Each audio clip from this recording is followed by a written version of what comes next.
everyone. This is Troy Lamel Stovall, CEO and Executive Director at TEDCO, Maryland's Engine for Innovation and Entrepreneurship. And I am excited once again to have a great guest today. We're going to have a lot of fun today, I feel like, with Chris Frew.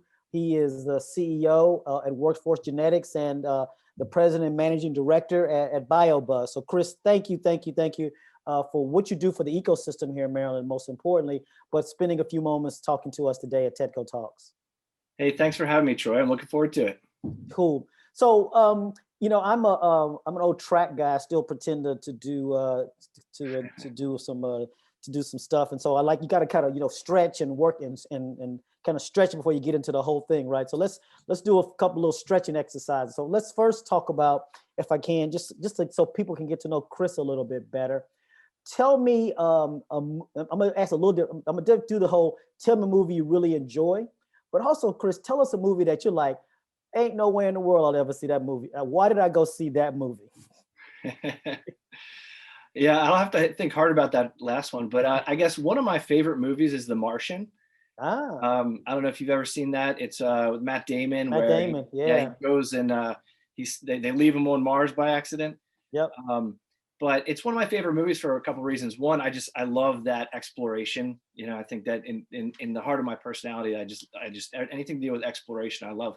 But it's a great movie for entrepreneurs. And so if you haven't watched it, I encourage you to watch it again from a business or entrepreneur mindset. And a lot of what he goes through, the struggles, is about, it's about surviving, it's about living, right? But there's a lot of translation back to what we go through as a business owner, as an entrepreneur every day, about how you got to solve one problem at a time and to keep the business going and to keep moving forward. And so I've watched that movie dozens and dozens of times. One of my favorite for No, I think your angle on it is right, because I love it too. Not to take too much for folks who may not have seen it, but he becomes a farmer. He figures out how to get water, and to your point, how to survive. But then he has to figure out what failure happens, because there's a big failure point that happens. A big fail. And he's got to figure out how to get over that fail. Yeah, absolutely. And there's one of my favorite quotes just at the end of it, and it talks a lot about that. And it's just about how, you have to approach, every problem that comes at you, solve one problem at a time, and one problem at a time, and one problem at a time. And before you know it, you're off Mars. And even his crew, when his crew had to make a decision to do the rescue, there was an entrepreneurial, because they had to think differently about how to go about getting him and take some risk about how to go about getting him. So absolutely, I think you're right. Yeah, that's a great example. So we're gonna come back. You think about that movie, you have to say, like, what the heck did I pay money for that thing for? So I don't know if this counts, but I'll tell you one. So I'm a child of the '80s. Yeah. And I love the '80s. So over this pandemic experience, I've watched a lot of movies. Yep. And one that I was excited about that not to be a spoiler, but definitely I would never go watch again, is Bill and Ted's the Bill and Ted movie. I was so excited for that as a child of the '80s, and then when it was on, my wife and I just kept looking at each other like, we want to like it, but well, they're coming out with a sequel. They're coming out with a sequel. Yeah. And I'll probably push myself to watch it. Go watch it. So you spoke of folks. So tell me some activity or thing that you've had to do that you picked up during COVID that, it's like, wow, this is, you kind of have, it's kind of either a habit or something you've been doing during this course that you kind of picked up, but with this pandemic. Yeah, absolutely. So I think one thing, especially the past couple months, is I've picked up some kind of morning meditation that I hadn't done in the past. And part of it was because my routine before, there was driving, my routine was completely different. And so what I found, I went through this evolution where those first 6 months, it was just chaos and kids in the house and trying to figure things out. And schedules were even more packed than ever before.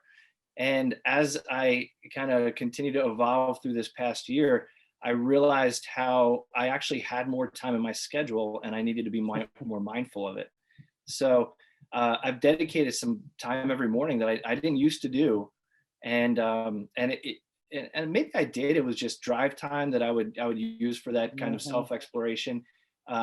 but I take that time in the morning now, 15, 20 minutes, and I have a couple different things I do. I have an actual blackout device that I'll wear sometimes, and Good for but you. that morning time has and it's really been helpful. I mean, it's been something that I had always thought about doing, but I never had really done. And again, when you look at the time you actually have, some of the positive things that come out of the pandemic is that people do have some more time, depending in their day.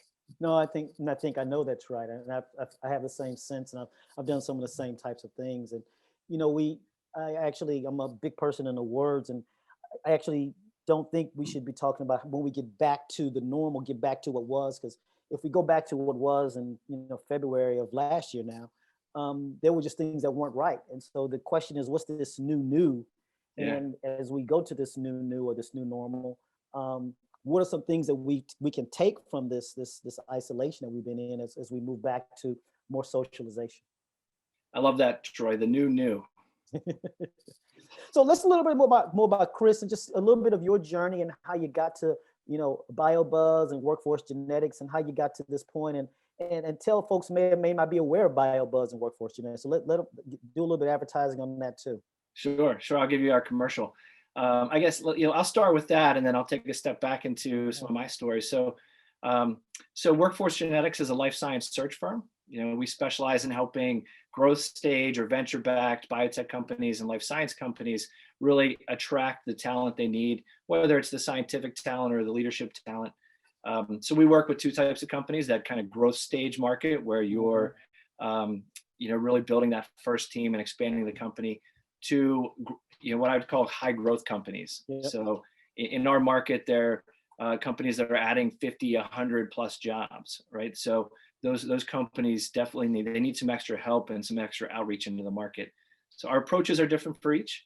And then BioBuzz, which is how we work a lot with TEDCO and your crew over there.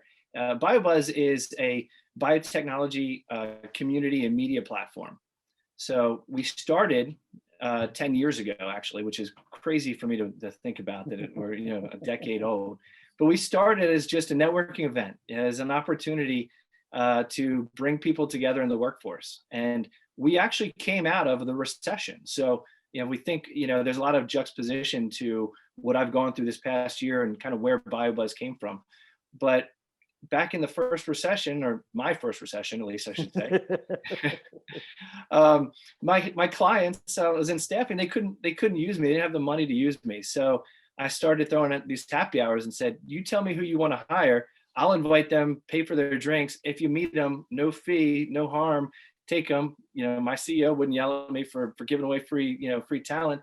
And we get to build this relationship and this trust, and we also get to help out. We get to help out the candidates. So it started from that and just evolved, and it became a community. And what I love about our story is that community has always been at the heart of what we do. Our mission back then and very much to today was to build a more connected biotech workforce. And so we did that through events a lot back then, and what we've evolved the platform into is to become really kind of this place where you can come and our mission now, I guess I should start with our mission, is to create experiences that better connect people with great companies in biotech. I like it. And so that's been kind of our evolution. Right now we have a media platform. We're telling stories on a daily basis. We're highlighting the people, the culture, the companies, and the technologies that are coming out of this ecosystem. Again, there's a lot there I want to come back to, but it's a little bit about just Chris and how Chris got to this point. Yeah, actually, so I'm a geek at heart. I just love learning about technology. I love so I've always loved science, but I learned in college I was not a good scientist. From what I hear, a lot of people take this path, but organic chemistry basically kicked me out after failing it twice. I realized that you don't want me on the bench. So, but I never really kind of escaped me. So when I came out of college, I fell into recruiting, and I just love the idea of being able to help people. I love the idea of being able to kind of work with people and make connections. I've always been kind of that kind of connector in my circles. so it just fit with me. And I was fortunate enough to find that coming right out of college. And so, I've been in that field for 16 years now, and I've taken a couple paths here or there. I spent 10 years growing one company to about a $20 million business unit, and left that, and 3 years ago again started my own. But so my journey's been really rooted in the kind of connectivity field, right? And in the life science field. And but what drives me as a person, I guess you would say, is I like to build things.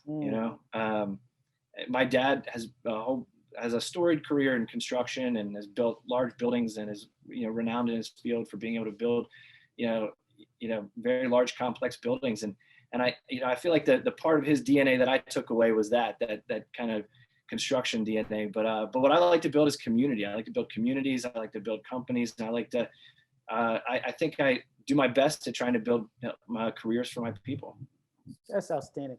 So I got to tell you, we share. So I'm an electrical engineer by training, but I call myself the world's worst electrical engineer. I could never wire the circuits. I'd always shock myself, and I'd always have the stuff backwards. And if it wasn't for one of my buddies, David, he could always do the breadboards. I was a great programmer, and he was a great designer, and we were the perfect pair, because I couldn't figure that stuff out for the life of me. But as I hear your story, and I appreciate you sharing it, what I hear in it, and obviously between what you've done with BioBuzz and Workforce Genetics, you're an entrepreneur at heart. It sounds like you really got that in your DNA. And I guess my question is just, there's talk to the audience about that journey of being an entrepreneur, right? And there's this whole thinking around, are entrepreneurs born, or can they be taught? Is it a DNA thing, or is it, and so talk to me about how you feel about that, but, kind of Chris's journey in this entrepreneurial space. Yeah, that's a great question, Troy. It's kind of like from, chicken and egg, right? From the entrepreneur. So to answer your question, yes, I feel like there's a certain part of that's been always in my DNA. And I think what I had to learn and what I had to grow into is the confidence. And I think that's an area that TEDCO can, and does really make a difference. So when I joined the company I joined right after school, within that first year, I was already kind of stirring the pot. So I joined as an IT recruiter, and I saw there was this giant market of biotechnology and life science in Maryland. So I kept telling my vice president, I'm like, hey, I think we should sell science. I think we should go do some recruiting in science. And it got to the point where my CEO was like, just go let the guy sell it, and if he fails, we'll get rid of him. But worst case scenario, we make some money off him. And so hopefully my persistence there was a rewarding element for the company. I mean, we grew a good science division. We I think a very impactful division for the company. And so for me, that was, I think, a nice training ground, because I got to be an entrepreneur first.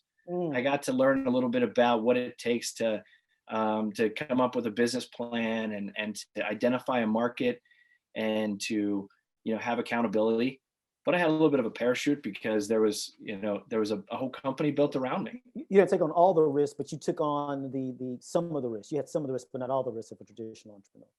Yeah, absolutely. And I got the opportunity to take my idea forward. And I think that was one of those first kind of empowering things for me, that I have good ideas. And I think as an entrepreneur, what I've heard a lot from some fellow entrepreneurs is that, oh, I had this idea and I didn't move on it. Oh, I had this idea and I didn't move on it. And then, they say they have several other ideas, and finally they move on it and they start a business. And I think for me, that was that area where I got to learn that my way of thinking, there was merit in it. So when we grew that company and became successful, it was a confidence builder for me. And then that next phase, I had to take the confidence, and I had to get the confidence that I could do that myself. And honestly, that's been my biggest part of my journey, is building that confidence. So when I left that company, I joined another company as their VP of sales, but this was a startup software company. And that journey for me, Troy, was I really got to see what it was like in the trenches. I really got to see from Jump Street, from right when you start the company to grow, what are those things you go through? And so that was for me that next step. And then here at Workforce Genetics, and then really incorporating BioBuzz became that last step where I think I just, at this point, I at a certain point, you got to own it, and you got to be willing to take that risk. Now, my wife will tell you, you know, every time I've left an organization, I've had a new baby. My wife will tell you, we're not having any more babies because every time we have a baby, you start a company. We won't go that personal with you, but leave that alone. But I want to go. You said confidence, and you mentioned TEDCO with that talk, because you know, part of being an entrepreneur, and you kind of touched on it, is failure. Failure is a part of being an entrepreneur. And so I'm going to tell you, I'll ask a compounded question. So how do you overcome those failures and, you know, get that confidence? And particularly, let's be honest, particularly for people, say for women or people of color, where, you know, they come into it with already a couple of things behind them, and yet they're trying to, you know, have those successes. And to your point, they have these ideas, but they don't know how to take it to that next step. Yeah, absolutely. Well, the programs that you have rolled out at TEDCO and TEDCO has out, I think that's a big part of what they do. I mean, the software company I was a part of was run by a woman CEO, and she was part of the TEDCO Women Roundtables. And I can't tell you how often she came back with just, you know, more confidence and more clarity, and for other people to kind of run ideas through. And so programs like that really, I think, you know, I think they make an impact, and that's what's great. I think that at TEDCO, what I've seen is you're very mindful of the impact that, you know, we need to make in this area. So with the seed funds that you've started, and the focus group and roundtable for, you know, getting more women entrepreneurs in, and the minority investment programs. I mean, I think those are all really important programs for building confidence in populations of people, where that's I think even more important for some than other populations. Well, I obviously appreciate you mentioning our programs, and yes, you're right. And, you know, we have the programs, and you know, I clearly have a personal passion around this, and we're even moving towards capturing data around it, and making sure that we're thinking about this, and making sure we don't have any of our processes, that we have any biases, because there, you know, we all have biases that we don't even, you know about in any of our processes. So, but again, I appreciate that. So we touched on this already with, you know, COVID has done to you personally, but let's talk about how COVID has impacted your business. And you know what, but I'll ask the first part of the question, I'll come back to the second. So let's just talk about how Chris has how you're managing differently because of COVID. How have you had to pivot because of COVID, personally and professionally? Yeah, absolutely. So we were, I think, fortunate, because I started the company as a virtual company. So I think my mindset was in a good spot for, I mean, no one's ever in a good spot for a pandemic. When is the pandemic? Let's put that into our business plan. Yeah, it was right in the business plan. So, but we were in a good spot to adapt to what was happening. Now, what we were not prepared for was the impact on our employees. And so I talked a little bit earlier about mindfulness, and I think that is something that has really risen to the top for me, is mindfulness on the experiences that my employees are going through, and really being able to adjust the management style and our operating style to accommodate some of the situations that our employees in. And we have a diverse employees, so not everybody is in the same situation. So we've had to be very mindful on how we approach that, and how we're running meetings, and expectations for, you know, the virtual environment. You know, do we need the camera on or off?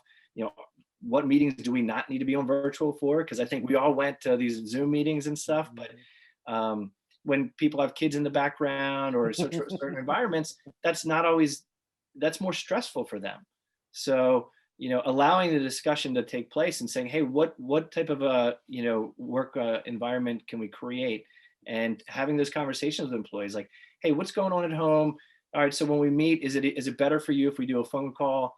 And having those deliberate discussions was something that we realized we really had to start to do in order to keep our employee experiences, you know, positive. Man, that's powerful. I mean, that was probably funny. I joke with folks. I was just on a call before I joined this, and the young lady was saying, because we moved the meeting, and she said, I wish I told you guys, but my kids had a half a day.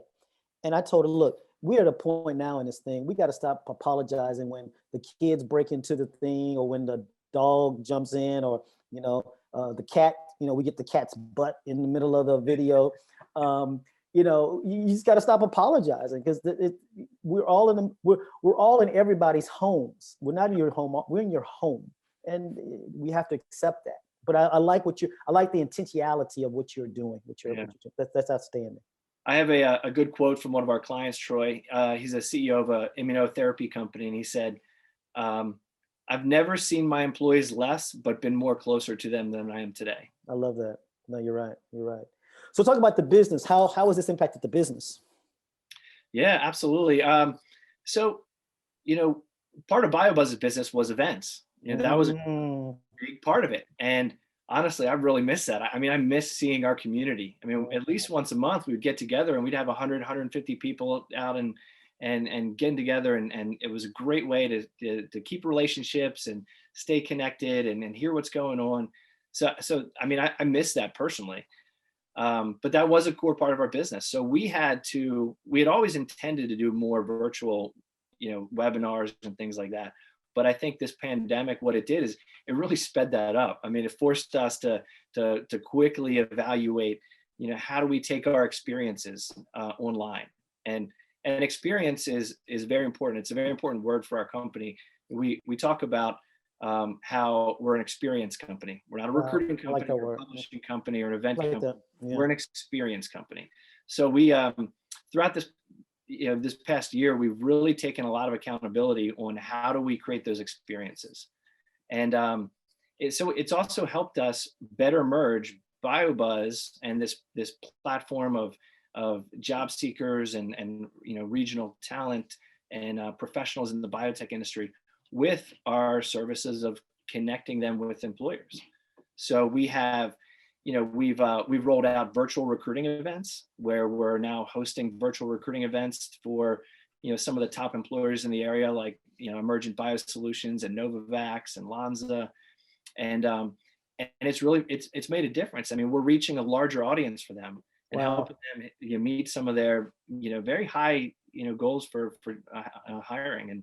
And some of these companies are, again, working on COVID programs. So we're very happy we can help with that. But these are things we weren't doing a year ago. And being forced to kind of look at how we're going to create those experiences has really helped, I think, push those programs forward. I saw an article in, I think it was the Journal, but I could be wrong. I think it was the Wall Street Journal, about how COVID has accelerated things that normally take 10 years to adopt, think like this cash economy that we're in, and other kind of things around the, are you seeing the same? You sound like you're seeing some of the same things. Like you've had to accelerate some stuff. And so my question is around, how much of this will stay? Let's assume that, we get to back some sense of socialization. How much of this stays in your business plan? I think a lot of it. I mean, honestly, I think all of it. I think all of it stays. I think we're going to bring back some stuff.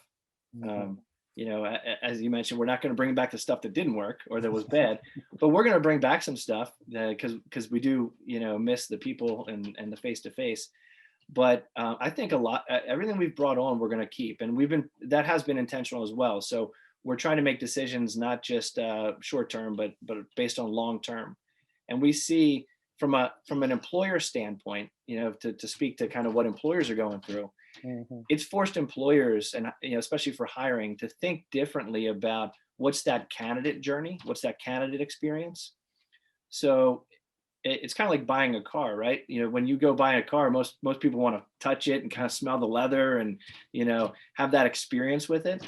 Well, I mean, the job you accept, I mean, that next to your family, that's one of the most important defining things in your life. So what I think employers are doing is they've really, identified that candidate experience is important, and they need to give a lot of thought into, are they giving their candidates enough emotional engagement and the ability to kind of get at that, over that emotional hurdle of saying yes to this company without being on site. So I think from that area of how we help employers, I think that's going to stay. I think there's been a shift in how employers hire, and I think that understanding, or that focus on experiences for their candidates is something that's going to stick around too. Man, I love that. I mean, because you're 100% right.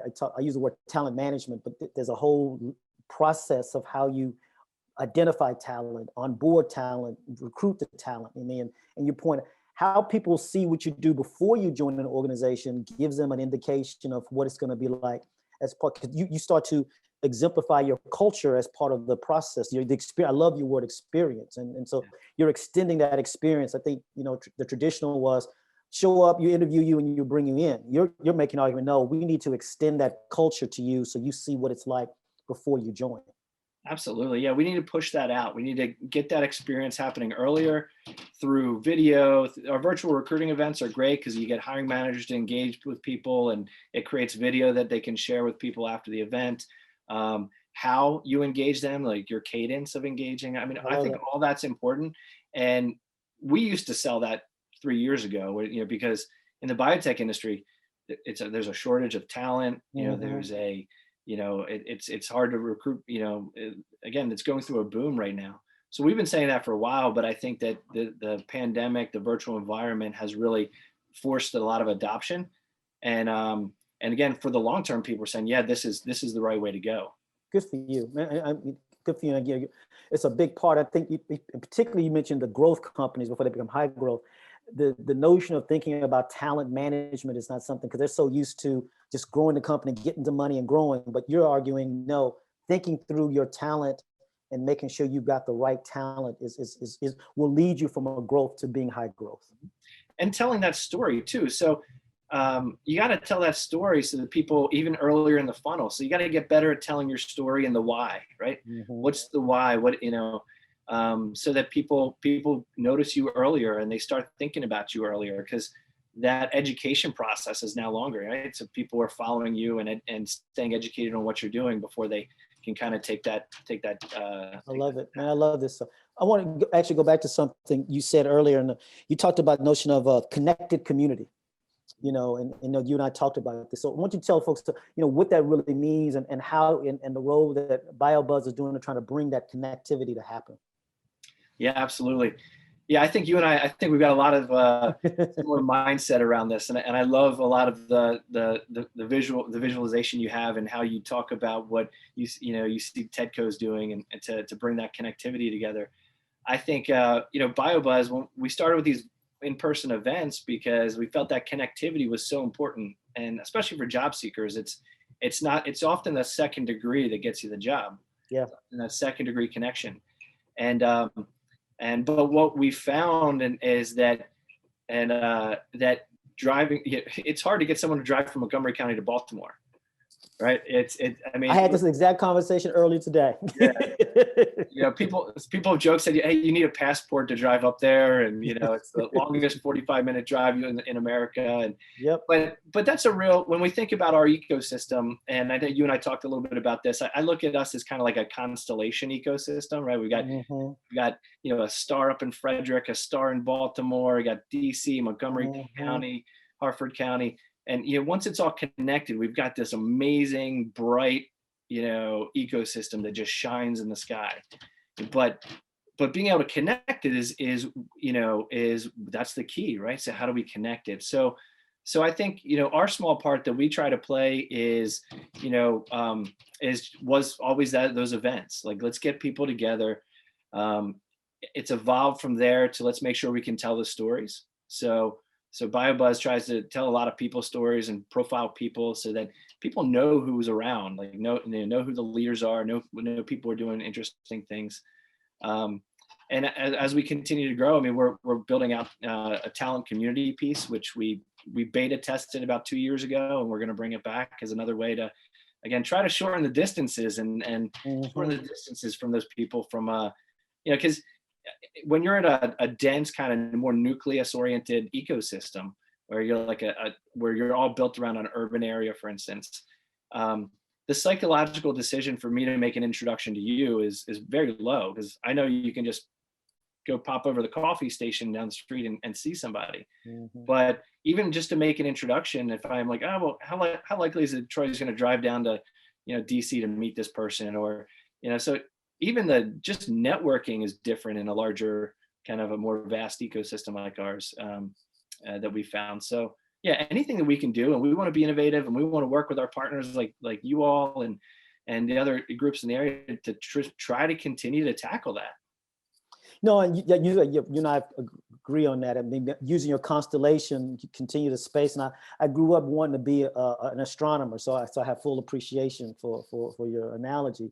I talked about the collisions of orbits, right? We have to create an intentionality of collision of orbits, and because if everybody just stays in their own orbit, they never meet, right? They never get together. But at some point, we gotta find these orbits, and we gotta shrink the degrees of separation that exists between any two people. And so you and I, I'm going to have fun working with you to make that happen. And you're right, to take down the barrier, or whatever you want to call it, between Montgomery County and Baltimore and bioscience.